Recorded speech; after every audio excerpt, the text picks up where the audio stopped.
এই 31st নাইটের এই culture এটা এসেছে অগ্নিপূজকদের কাছ থেকে, খ্রিস্টানদের ঘাড় হয়ে এখন সেটা মুসলমানদের সমাজেও বসবাস করছে, টিকে আছে।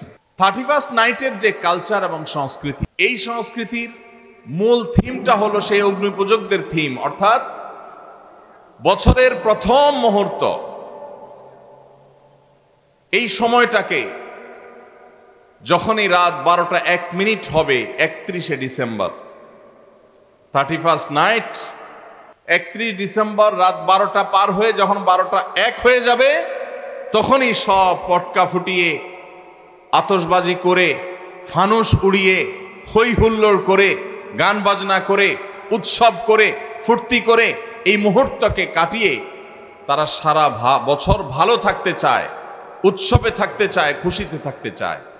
এই চিন্তাধারা, এই ধ্যান ধারণা এসেছে অগ্নিপূজকদের কাছ থেকে। আমরা মুসলমানের সন্তান, মুহাম্মদুর রাসূলুল্লাহ সাল্লাল্লাহু আলাইহি ওয়াসাল্লামের উম্মত, তার অনুসারী। আল্লাহর লাখ কোটি শুকর, আল্লাহ তাআলা এরকম কুসংস্কারাচ্ছন্ন, অযৌক্তিক, হাস্যকর, বাস্তবতা বিবর্জিত বিশ্বাস এবং কুসংস্কার থেকে আল্লাহ তাআলা আমাদের মুসলমানদেরকে হেফাজতে রেখেছেন, আলহামদুলিল্লাহ। আল্লাহ রাব্বুল আলামিন রাত এবং দিনের পরিবর্তন, বছরের মাসের পালাবদল করেন, মানুষ যাতে শিক্ষা গ্রহণ করে যে মানুষের পৃথিবীতে বেঁচে থাকার জন্য রাতের প্রয়োজন যেমন আছে, দিনের প্রয়োজন আছে,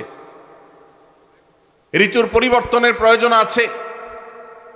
এই সবগুলো মানুষের প্রয়োজনে আল্লাহ তাআলা দিয়েছেন। মানুষ সেখান থেকে শিক্ষা গ্রহণ করবে, দার্স হাসিল করবে, সেখান থেকে মানুষ আল্লাহ রাব্বুল আলামিনের কৃতজ্ঞতা আদায় করবে।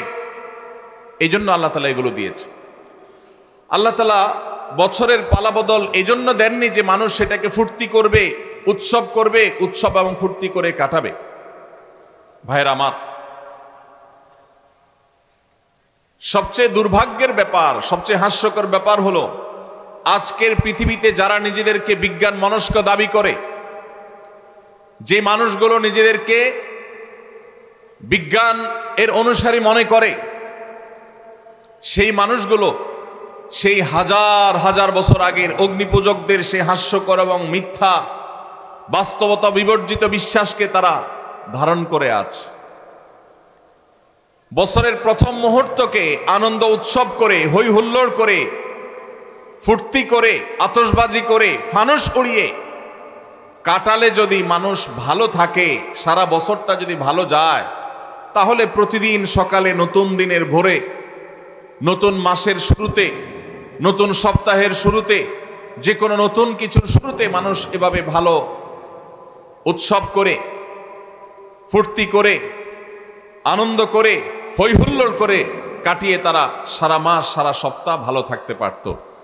বছরের প্রথম মুহূর্ত আনন্দ উৎসব করলে সারা বছর ভালো থাকা যায়। এটা কি সত্য না মিথ্যা? এর কোনো বৈজ্ঞানিক ভিত্তি আছে? এর কোনো শরঈ ভিত্তি আছে? নাই। আল্লাহ রাব্বুল আলামিন আমাদেরকে সেই দ্বীনের অনুসারী করেছেন, যে দ্বীনে প্রতিদিনের সকালকে আমরা আল্লাহর জিকিরের মাধ্যমে উদযাপন করি, আলহামদুলিল্লাহ। আল্লাহ তাআলা আমাদেরকে সেই দ্বীনের অনুসারী করেছেন, যে দ্বীনের প্রত্যেক শুরুকে আমরা আল্লাহর নাম দিয়ে উদযাপন করি, শুরু করি, সূচনা করি। আল্লাহ রাব্বুল আলামিন এই সমস্ত কুসংস্কার থেকে আমাদেরকে, আমাদের সমাজকে হেফাজত থাকার তৌফিক দান করুন। ভাইরা আমার, যার আগমন আনন্দের কারণ হয়, যার আগমন আনন্দের কারণ হয়, তার বিদায় বেদনার কারণ হয়। ঠিক না বেঠিক? এই উসুল, এই মূলনীতির সাথে আপনারা কি একমত না দ্বিমত? কেউ আসলে, যাকে দেখলে আপনার খুশি হয়, ভালো লাগে, তিনি যদি হারিয়ে যান, তাকে যদি আপনি মিস করেন, হারিয়ে ফেলেন, তাহলে আপনার কি খুশি লাগে? নতুন বছর এটা আসলে যদি আমাদের খুশি হতে হয়, উৎসব করতে হয়, হই হুল্লোড় করতে হয়, আতশবাজি করতে হয়, ফানুস উড়াতে হয়, পটকা ফুটাতে হয়, গান বাজনা করতে হয়, তাহলে নতুন বছরের আগমন যদি আনন্দের কারণ হয়, যেই 12টা 1 মিনিটে নতুন বছরকে তুমি বরণ করেছো হে যুবক, তার 1 মিনিট আগেই তো একটি বছর পরিসমাপ্ত হয়েছে, বিদায় নিয়েছে। বছরের আগমন যদি তোমার আনন্দের কারণ হয়, তাহলে বছরের বিদায় কেন তোমার বেদনার কারণ হয়নি? বছরের আগমনে তুমি যে হাসছো, আনন্দ করছো, কই তোমাকে তো বছরের বিদায়ে কাঁদতে দেখিনি। তোমার এই ইলজিক্যাল, তোমার এই অযৌক্তিক, তোমাদের এই হাস্যকর বাস্তবতা বিবর্জিত এই চেতনা, এই বিশ্বাস, এই কালচার, এই সংস্কৃতি, এটা এ মাটির নয়, এ মাটির মানুষের নয়। এখানকার মানুষের কালচার এবং সংস্কৃতির সাথে এই 31st নাইটের কোনো চুল পরিমাণ সম্পর্ক নাই। কিন্তু দুর্ভাগ্যের বিষয়, গত বেশ কয়েক বছর ধরে আমাদের দেশে এই 31st নাইটের এই কালচারকে আমদানি করা হয়েছে, স্টাবলিশ করা হয়েছে, প্রতিষ্ঠিত করা হয়েছে, এটাকে নার্সিং করা হয়েছে, এটাকে পরিপালন করা হয়েছে, এটাকে নানাভাবে প্রচার করা হয়েছে, প্রচারণা করা হয়েছে, সমাজের রন্ধ্রে রন্ধ্রে এটাকে ছড়িয়ে দেওয়া হয়েছে। ঢাকা শহরে, চট্টগ্রাম শহরে, ময়মনসিংহ শহরে, খুলনা শহরে, বড় বড় শহরগুলোতে, এমনকি গ্রামেও 31st নাইটে 31শে ডিসেম্বর রাত 12টা 1 মিনিটে যে দৃশ্য দেখা যায়, সেটা কোনো মুসলমান সমাজে কখনো শোভনীয় হতে পারে না। ভাইরা আমার, আমরা পলিটিক্যাল ফ্যাসিজমের কথা বলি, রাজনৈতিক ফ্যাসিস্টদের কথা বলি, আমরা কালচারাল ফ্যাসিস্টদের কথা বলি না। এদেশে এক শ্রেণীর পত্রপত্রিকা, এক শ্রেণীর মিডিয়া, এক শ্রেণীর তথাকথিত বুদ্ধিজীবী, তারা আমাদের দেশের মানুষের উপর ভিনদেশী কালচারকে আমদানি করে, সেটাকে প্রতিষ্ঠিত করে এত বেশি কোণঠাসা করে রেখেছে এদেশের ওলামা একরামকে, দিনদার মানুষদেরকে, যে সংখ্যায় এদেশে মুসলমানরা বেশি হলেও সংস্কৃতিতে মুসলমানরা এদেশে আজও সংখ্যালঘু হয়ে আছে। আমরা সংখ্যাতে অনেক বেশি হলেও আমাদের কালচারে, আমাদের সংস্কৃতিতে আমরা সংখ্যালঘুর মতো। আমাদের উপরে চাপিয়ে দেওয়া হচ্ছে ভিনদেশী সংস্কৃতি। এই 31st নাইটের এই কালচারকে নানাভাবে দেখবেন পত্রপত্রিকাতে, এক শ্রেণী মিডিয়াতে এটাকে আমাদের সমাজে প্রতিষ্ঠিত করা হয়েছে এবং এখনো হচ্ছে। সময় এসেছে এই অনাচারের বিরুদ্ধে আমাদের তীব্র প্রতিবাদ গড়ে তোলার। বেশি দিন আগের কথা নয়, মাত্র 2 বছর আগে ঢাকার 2টি মর্মান্তিক ঘটনা আমাদের চোখের পানি এনে দিয়েছিল। তার একটি হলো মায়ের কোলে থাকা দুধের শিশু 31st নাইটের বিকট আওয়াজে, পটকার বিকট আওয়াজে, আতশবাজির বিকট আওয়াজে সে দুধের শিশু মারা গিয়েছিল। বিষয়টা আদালত পর্যন্ত গড়িয়েছিল, কিন্তু বিচারহীনতার এই দেশে ওই ঘটনার দায় কাউকে নিতে দেখা যায়নি, কাউর কোনো দোষী সাব্যস্ত করতে দেখা যায়নি। ঠিক একই সাথে আরেকটি মর্মান্তিক ঘটনা ঘটেছিল, তা হলো একজন অসহায় নারী, তিনি তার সারা জীবনের সঞ্চয়কে একত্র করে ছোট্ট একটা প্লাস্টিকের কারখানা করে নিজ বাড়িতে প্লাস্টিকের আসবাবপত্র তৈরি করে ছাদের উপর সেগুলো মেলে রেখেছিলেন। এই 31st নাইটের আতশবাজির আগুন উড়ে এসে তার ছাদের উপর থাকা সেই প্লাস্টিকের উপরে পড়ে তার সমস্ত প্লাস্টিকগুলোকে পুড়ে ছাই করে ফেলেছে। এই যে মায়ের কোলে থাকা শিশুর মৃত্যু, আরেকজন অসহায় নারী উদ্যোক্তার সর্বস্ব হারিয়ে যাওয়া, আতশবাজির আগুনকে অপরাধীর কাঠগড়ায় দাঁড় করিয়ে চিরতরে নিষিদ্ধ করার বিচার করবার জন্য এই 2টি ঘটনা কি যথেষ্ট নয়? কিন্তু ভাইরা, প্রতি বছর প্রশাসনের ভাইরা, পুলিশ, বিভিন্ন সেক্টরে যারা আইন শৃঙ্খলা রক্ষা করার দায়িত্বে নিয়োজিত আছেন, তারা প্রতি বছরই প্রায় এই আহাজারি করেন যে 31st নাইট উপলক্ষে কোনো প্রকার পটকা ফুটানো যাবে না, আতশবাজি করা যাবে না, ফানুস উড়ানো যাবে না। প্রতি বছরই তারা হাহাকার করেন, আর্তনাদ করেন। এই বছরও তারা ইতিমধ্যে ঘোষণা জারি করেছে যে 31st নাইট উপলক্ষে কোনো ফানুস উড়ানো যাবে না, কোনো আতশবাজি চলবে না, কোনো ফটকা উড়ানো চলবে, বাজানো চলবে না। কিন্তু কে শুনে কার কথা? ঢাকার মতো, চট্টগ্রামের মতো এবং অন্যান্য বড় বড় জেলা শহরগুলো যেগুলো আছে, এই সমস্ত শহরের মতো যেই জায়গাগুলোতে বৈদ্যুতিক তার আমাদের মাথার উপরে জালের মতো বিছানো আছে, এই আতশবাজির আগুন যেই কোনো সময় যেই কোনো এলাকায় শত শত হাজারো মানুষের আগুনে পড়ে ছাই হওয়ার কারণ হওয়ার আগেই এই 31st নাইটের এই অপসংস্কৃতিকে ঝেঁটিয়ে আমাদের সমাজ থেকে বিদায় করতে হবে। ভাইরা আমার, সংস্কৃতির উৎপত্তি হলো ধর্ম। সংস্কৃতি কখনো অঞ্চল ভিত্তিক হয়, ভাষা ভিত্তিক হয়, ধর্ম ভিত্তিক হয়, কিন্তু এই 31st নাইটের এই কালচার, এটা কোনো ধর্মের মানুষের ধর্মীয় কালচার নয়, এটা এই মাটি এবং এই দেশেরও কালচার নয়। তাহলে ভিনদেশী এই কালচারকে যারা পরম আদরে পদম যত্ন করে এটাকে লালন পালন করেছে, আরেকটি কালচার আসছে 14ই ফেব্রুয়ারি, এই সমস্ত কালচারগুলোকে সমাজে প্রতিষ্ঠিত করা হয়েছে অত্যন্ত সূক্ষ্মভাবে, আমরা অনেকে টেরও পাই নাই। ভাইরা আমার, বিনোদনের নামে, নাটক সিনেমার নামে এই দেশে বিবাহ বহির্ভূত হারাম সম্পর্ক, যেটা এই দেশে আইনত অপরাধ, এদেশের মানুষের ধর্মীয় বিশ্বাসে যেটি অপরাধ, প্রচলিত আইনে যেটা অপরাধ, সেটাকে বৃদ্ধাঙ্গুলি দেখিয়ে প্রতিনিয়ত নাটক সিনেমাতে বিবাহ বহির্ভূত সম্পর্ককে নানাভাবে প্রমোট করা হয়েছে, এটাকে নানাভাবে প্রতিষ্ঠিত করা হয়েছে। বিষয়টা এখন কোন পর্যায়ে গেছে? সোশ্যাল মিডিয়াতে যারা বিচরণ করেন তারা জানেন।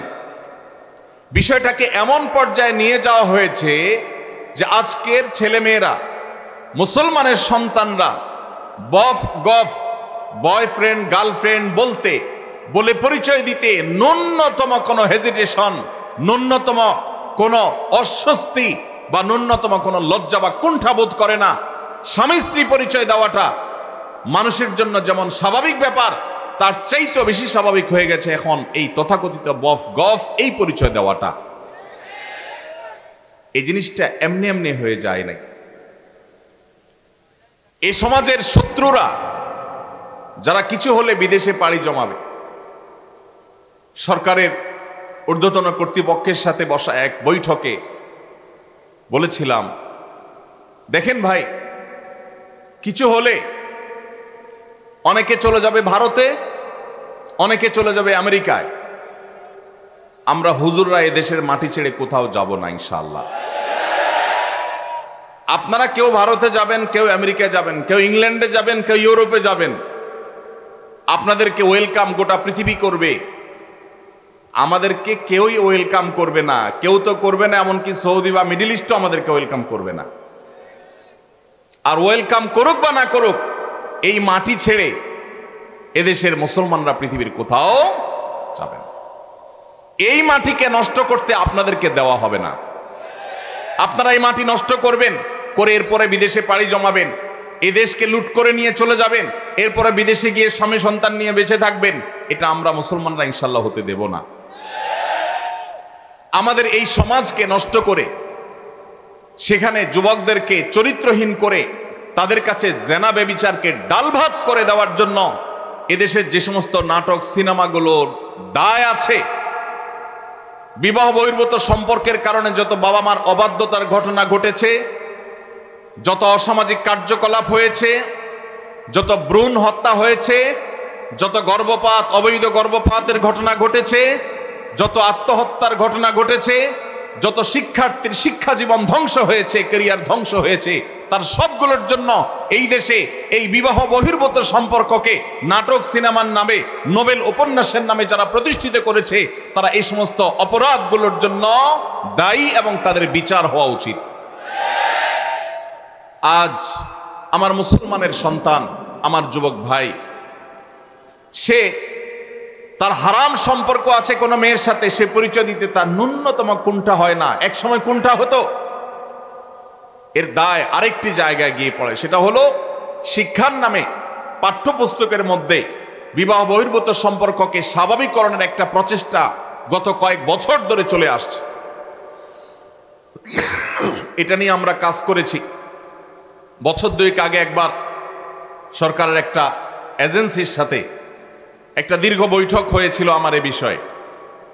সেখানে নোট নিয়ে গিয়েছিলাম, বলেছিলাম ভাই বলেন, মুসলমান তো বটে, এদেশের হিন্দু, এদেশের খ্রিস্টান, এদেশের বৌদ্ধ, এদেশের যে কোনো ধর্মের মানুষের অনুসারীরা তারা কি বিবাহ বহির্ভূত সম্পর্ককে অ্যাপ্রিসিয়েট করে কি করে না, এটার উত্তর আমাকে দেন। এদেশের সকল ধর্মের মানুষ বৈবাহিক উপায়ে তারা সংসার করতে, পারিবারিক ব্যবস্থাপনা গড়ে তুলতে তারা অভ্যস্ত। এই কালচারটাই হলো এই মাটির কালচার। এই মাটিতে বিদেশিদের বস্তাপচা সস্তা কালচার আমদানি করে আমার তরুণদের চরিত্রকে নষ্ট করবার অধিকার আপনাদেরকে কে দিয়েছে? দুর্ভাগ্যজনক হলেও সত্য, আজ পাঠ্যপুস্তকগুলোতে শিক্ষার নামে আমরা দেখেছি গত বহু বছর ধরে আমাদের তরুণ তরুণীদেরকে, আমাদের কিশোর কিশোরীদেরকে অবৈধ সম্পর্ক করবার জন্য তাদেরকে নানাভাবে প্ররোচনা দেওয়া হয়েছে, তাদেরকে নানাভাবে উৎসাহিত করা হয়েছে। নবম শ্রেণী জানা যেন সপ্তম শ্রেণী বইয়ে এই গল্প পর্যন্ত ছিল যে কোনো ছেলে স্কুলের কোনো মেয়ের সাথে হারাম সম্পর্ক করলে বাবা মা যদি সেখানে বাধা দেয় তাহলে সেক্ষেত্রে বাবা মার সে বাধা দেওয়া অন্যায়। কেন অবকাঠামোতে, শিল্পে, উন্নতিতে তারা যদি আমাদের চাইতে 500 বছর এগিয়ে থাকে, পারিবারিক ব্যবস্থাপনায় আমরা তাদের চাইতে 1000 বছর এগিয়ে আছি আলহামদুলিল্লাহ। অতএব তাদের কাছ থেকে বস্তাপচা সস্তা কালচার আমদানি করে আমাদের দেশের এই কালচারকে ধ্বংস হতে দেওয়া যাবে না। এই জন্য 31st নাইটের এই কালচার, বিবাহ বহির্ভূত তথাকথিত প্রেম ভালোবাসা বা অবৈধ সম্পর্কের এই কালচার, এগুলোর বিরুদ্ধে যদি আমরা এখনই রুখে না দাঁড়াই তাহলে ওই যে বয়ফ্রেন্ড গার্লফ্রেন্ড কালচারটা যেরকম স্বাভাবিক হয়ে যাচ্ছে, এটা যেরকম কোনো দোষের থাকছে না, এ ব্যাপারে যেরকম তরুণ তরুণীদের লাজ লজ্জা কুণ্ঠা সবকিছু উঠে যাচ্ছে, অস্বস্তি দূর হয়ে যাচ্ছে, স্বাভাবিক হয়ে যাচ্ছে, রাস্তাঘাটে জেনা ব্যভিচার হলে সেটাও এক সময় স্বাভাবিক হয়ে যাবে যদি এখন থেকে আমরা আমাদের উপর আরোপিত এই কালচারাল অ্যাটাক, সাংস্কৃতিক যুদ্ধের মোকাবেলা আমরা না করতে পারি।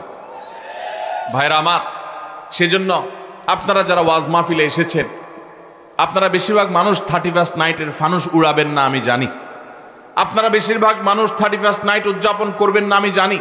তারপরও আপনাদেরকে কথাগুলো বলার উদ্দেশ্য হলো সমাজের প্রত্যেকটা জায়গায় জায়গায়, মসজিদে মসজিদে এই অপসংস্কৃতি প্রতিরোধ কমিটি গড়ে তুলতে হবে এবং উদ্যোগ নিতে হবে যে আমাদের তরুণদের কেউ যদি এই উচ্ছৃঙ্খল কাজ করতে যায়, কেউ যদি রাত 12টা 1 মিনিটে বিকট আওয়াজে আবার কোনো মায়ের কোলে থাকা শিশুকে হত্যা করতে উদ্যত হয়, আবারও যদি কোনো অসহায় নারী উদ্যোক্তার সব পুড়িয়ে ছাই করে দিতে উদ্যত হয়, তাহলে তার সে কালো হাত থামিয়ে দিতে হবে, তাকে আইন শৃঙ্খলার কাছে সুপর্দ করতে হবে।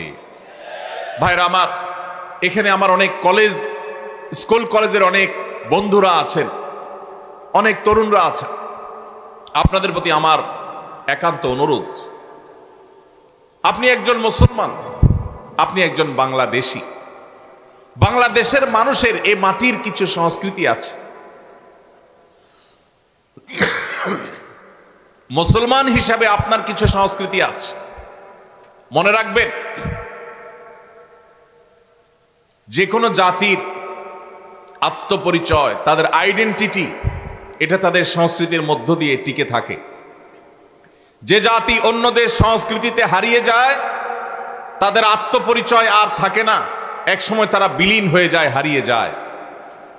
আমাদের এই দেশকে, এই দেশের মানুষকে, আমাদের আত্মপরিচয়কে নষ্ট করে দেওয়ার জন্য হাজারটা ষড়যন্ত্র আছে। এই জন্য বিনোদনের নামে, আনন্দ ফুর্তির নামে, শিক্ষার নামে এই সমস্ত অপসংস্কৃতি প্রবেশ করে। আমার গত কয়েক মাসে বেশ কয়েকবার কয়েকটা মিনিস্ট্রিতে যাওয়ার সুযোগ হয়েছে বিভিন্ন কাজে বলতে জাতীয় স্বার্থে বা দিনী স্বার্থেই, আমার ব্যক্তিগত কোনো কাজ বা আমার ফাউন্ডেশনের কোনো কাজে যাইনি কখনো। আমি অবাক হয়েছি যে একাধিকবার আমি শিক্ষা মন্ত্রণালয়ে যাওয়ার সুযোগ হয়েছে, অনেক শিক্ষা উপদেষ্টার সাথে বৈঠকের সাক্ষাতের সুযোগ হয়েছে। আমি প্রতিবার লক্ষ্য করেছি অন্য যে কোনো মন্ত্রণালয়ের তুলনায় শিক্ষা মন্ত্রণালয়ে বিদেশিদের আনাগোনা সবচাইতে বেশি। ওয়েটিং রুমগুলোতে বিভিন্ন শ্রেণী পেশার মানুষ অপেক্ষা করেন। সরকারের দায়িত্ব পালনরত মন্ত্রী বা উপদেষ্টাদের সাথে সাক্ষাতের জন্য অনেকেই যান, কিন্তু আমি বিস্মিত হয়েছি। যতবার আমি ঢু মেরেছি বা গিয়েছি শিক্ষা মন্ত্রণালয়ে, আমি লক্ষ্য করেছি আমার দেশি ভাইদের চাইতে ভিনদেশিদের আনাগোনা কোনো অংশে কম না, বরং কোনো কোনো ক্ষেত্রে চোখে পড়ার মতো বেশি। আমার প্রশ্ন হলো, আমার দেশের ছেলেমেয়েরা কি পড়বে না পড়বে এটা নিয়ে বিদেশিদের এত মাথা ব্যথার কারণটা কি? তারা আমাদের সন্তানদের মগজ ধোলাই করার জন্য তাদের এজেন্ডা বাস্তবায়ন করতে চায়। এক শ্রেণীর মিডিয়া, এক শ্রেণীর বুদ্ধিজীবী বিদেশিদের টাকা খেয়ে তাদের কাছ থেকে বিভিন্ন ফান্ড পেয়ে সেগুলোকে হালাল করার জন্য আমাদের সন্তানদের মনে, মননে, মগজে, চিন্তায়, চেতনায় বিষ ঢুকিয়ে দিতে চায়। আর সে বিষ আজ বিষাক্ত করে আমাদের সন্তানদের চরিত্রকে নষ্ট করে ফেলেছে। আমি একটা কথা প্রায় বলি, চরিত্রে কালিমা লাগেনি এমন তরুণ, এমন তরুণী আজ সোনার হরিণ হয়ে গেছে। গত 10 বছর, 20 বছর, 30 বছর আগেও আমাদের দেশের এত দুরবস্থা ছিল না। আমি এই জন্য যে কথাটি বলছিলাম, আমরা পলিটিক্যাল ফ্যাসিজমের বিরুদ্ধে কথা বলি, কিন্তু কালচারাল ফ্যাসিজমের বিরুদ্ধে আমরা কথা বলি না। আমাদের উপরে যে সাংস্কৃতিক যুদ্ধ চাপিয়ে দেওয়া হয়েছে, আমরা মুসলমানের সন্তান মুখে দাবি করছি, কালিমা মুখে পাঠ করছি, অথচ আমার আচার আচরণে, আমার চিন্তা চেতনায়, আমার মননে, আমার মানসিকতায় ভিনদেশীদের চিন্তা চেতনা এমন ভাবে গ্রাস করে ফেলছে যে আমি নিজেও টের পাচ্ছি না, ধ্বংসের দ্বারপ্রান্তে আমি চলে যাচ্ছি। সেজন্য আমার কলেজ ইউনিভার্সিটির যে সমস্ত বন্ধুরা আজকের এই মাহফিলে আছেন, যারা আমাকে শুনছেন, আপনাদের কাছে আমি বিনীতভাবে অনুরোধ করছি, আমাকে জবাব দিতে হবে না, নিজের বিবেককে প্রশ্ন করুন। আপনি যখন 31st নাইটে আকাশে টাকা উড়াচ্ছেন বরং পোড়াচ্ছেন, ঠিক তখন যে বিল্ডিং এর ছাদ থেকে আপনি ফানুস উড়াচ্ছেন, টাকা পোড়াচ্ছেন, ওই মুহূর্তে আপনি নিচে তাকালে দেখবেন হয়তোবা রাস্তার ধারে শুয়ে আছে কোনো বনি আদম। রাস্তার ধারে শুয়ে থাকা কোনো মায়ের কোলে থাকা শিশু হয়তো মাকে বলছে, মা আকাশে কিসের আলো, কিসের আগুন। কনকনে শীতে কাঁপছে দেশের প্রত্যন্ত অঞ্চলে এখনো অনেক অভাবী, অনেক অসহায় মানুষ। এইরকম একটা পরিস্থিতিতে জাস্ট আপনি ফুর্তি করার জন্য অগ্নিপূজকদের কালচারকে আমদানি করে আপনি আকাশে টাকা পোড়াচ্ছেন। নিজের বিবেককে জিজ্ঞাসা করুন, আপনার এই কাজের সপক্ষে আপনার বিবেক আপনাকে সায় দেয় কিনা। ভাইরা আমার, একজন ইমানদার তার জীবনের একটি বছর যখন পার হয়ে যায়, নতুন একটি বছর যখন আসে, এটা তার জন্য আনন্দের কারণ হয় না। সব নতুনের আগমন মানুষের আনন্দের কারণ হয় না, বরং মানুষের বিবেকে করাঘাত করে কোন কোন নতুনের আগমন। একজন ফাঁসির দণ্ডপ্রাপ্ত আসামির কাছে নতুন দিন, নতুন রাত, নতুন সপ্তাহ, নতুন মাস, নতুন বছর এটা আনন্দের কারণ হয় না। কারণ যত সময় সামনের দিকে অগ্রসর হয়, লোকটা তত ফাঁসির কাষ্ঠের দিকে এগিয়ে যায়। আমরা যখন আল্লাহ রাব্বুল আলামিন আমাদেরকে যখন প্রাণ দিয়ে সৃষ্টি করেছেন, কুল্লু নাফসিন যায়কাতুল মাউত, একদিন আমাদের মৃত্যুর স্বাদ আস্বাদন করতেই হবে। একটি বছর চলে আসা মানে হলো আমার বাজেট থেকে, আমার হায়াত থেকে একটি বছর খসে পড়া, কবর দিকে এগিয়ে যাওয়া। একজন মুসলমান, একজন বিবেকবান মানুষ এই জন্য নতুন বছরের দোরগোড়ায় দাঁড়িয়ে ফুর্তি করতে পারে না। এটা বাস্তবতা বিবর্জিত, হাস্যকর, অযৌক্তিক একটি কালচার যেটি অগ্নিপূজকেরা করত। আজ বিজ্ঞান মনস্ক হওয়ার দাবি করে যারা এই কাজগুলো করছে, তারা নিজেরা ধ্বংস হচ্ছে, আমাদের সমাজকেও ধ্বংসের দ্বার প্রান্তে নিয়ে যাচ্ছে। বিধায় এই 31st নাইটের এই কালচার, এই অপসংস্কৃতি, এটিকে আমাদের দেশ থেকে ঝেঁটিয়ে বিদায় করতে হবে ইনশাআল্লাহ।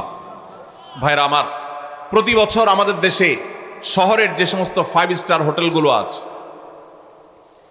বিভিন্ন ক্লাব সমিতি এবং বারগুলো আছে, আপনি পত্রপত্রিকা খুললে, গুগল করলে, অনলাইন সার্চ করলে দেখতে পাবেন কোটি কোটি টাকা, মিলিয়ন মিলিয়ন ডলার এই সমস্ত হোটেলগুলোতে খরচ করা হয়, ফুর্তি করা হয় শুধুমাত্র 31st নাইট উদযাপন করতে গিয়ে। সংস্কৃতি যেখানে, তার উৎপত্তি যেখানে, ধর্ম, অঞ্চল বা ভাষা, এই 31st নাইটের সাথে এ অঞ্চলের, এদেশের মানুষের ভাষার বা ধর্মের কোনো সম্পর্ক যেহেতু নাই, অতএব এই কালচার কি আমাদের কালচার? এই সংস্কৃতি কি আমাদের কালচার, সংস্কৃতি? তাহলে যে সংস্কৃতি আমাদের সংস্কৃতি নয়, যে সংস্কৃতি মায়ের কোলের শিশুকে হত্যা করে, যে সংস্কৃতি পরিবেশকে দূষিত করে, যে সংস্কৃতি পরিবেশকে ধ্বংস করে, যে পরিবেশ মানুষকে সর্বস্ব করে, যে পরিবেশ অগ্নিকাণ্ডের ঘটনা ঘটাতে পারে, যে পরিবেশ উন্মাদনা সৃষ্টি করে, সেই পরিবেশ বা সেই সংস্কৃতি সেটা কখনো আমাদের দেশে থাকতে পারে না। আমরা সরকারের কাছে উদাত্ত আহ্বান রাখতে চাই, 31st নাইট উপলক্ষে শুধুমাত্র পটকা ফুটানো আর ফানুস উড়ানো বন্ধ করা নয়, বরং 31st নাইটের এই সংস্কৃতিটাকে নিষিদ্ধ করা হবে। ভাইরা আমার, আমরা আমাদের তরুণদেরকে মহল্লা মহল্লায় তাদেরকে কাউন্সিলিং করব, বুঝাবো। 31শে ডিসেম্বর দিনের বেলায় মহল্লায় মহল্লায় আপনাদের প্রতি আমার আহ্বান, যে যুবকদেরকে বোঝানো শুরু করেন যে যুবক, কোনো অবস্থাতে এই টাকার অপচয় করা তোমার ইসলামের সাথে যায় না, ইমানের সাথে যায় না। এই ভিনদেশী সংস্কৃতিকে তুমি কখনো আলিঙ্গন করতে পারো না। আমরা যদি সবাই সচেতন হই, সবাই যদি সচেতনতার এই কাজে লেগে যাই, সবাই যদি সবাইকে সতর্ক করি, সবাই যদি দাওয়াতের কাজ করি, ইনশাআল্লাহ আমাদের তরুণরা এই বিপদগামিতা থেকে ফিরে আসবে। এবং যে সমস্ত মিডিয়া, যে সমস্ত তথাকথিত বুদ্ধিজীবীরা আমাদের দেশে সমস্ত অপসংস্কৃতি চাপিয়ে দিতে চায়, তাদের বিরুদ্ধে আমাদের কথা বলতে হবে, মুখ খুলতে হবে। আল্লাহ তাআলা আমাদের সবাইকে সেই তৌফিক দান করুন।